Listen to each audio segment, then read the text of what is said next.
Nous sommes le 12 décembre 1917 dans un train réservé aux permissionnaires. 1200 soldats français des 46e et 47e divisions rentrent chez eux pour Noël.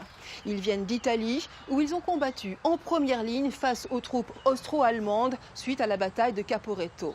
Mais plus de la moitié d'entre eux vont périr dans ce qui est encore à ce jour la plus grande catastrophe ferroviaire survenue en France.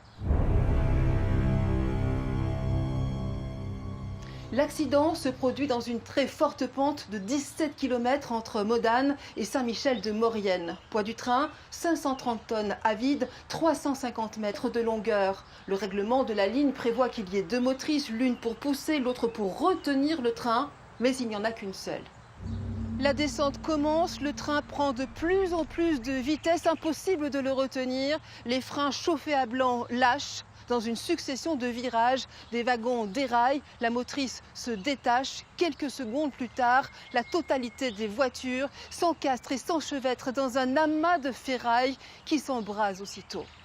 Bilan, 425 morts, 128 seulement pourront être identifiés et des centaines de blessés. Sur plus de 1000 hommes, 183 seulement répondent à l'appel le lendemain de la catastrophe. Les corps sont inhumés au cimetière de Saint-Michel-de-Maurienne où un monument est érigé en 1923. Puis en 1962, ils sont transférés au cimetière militaire de l'Adoua à Villeurbanne.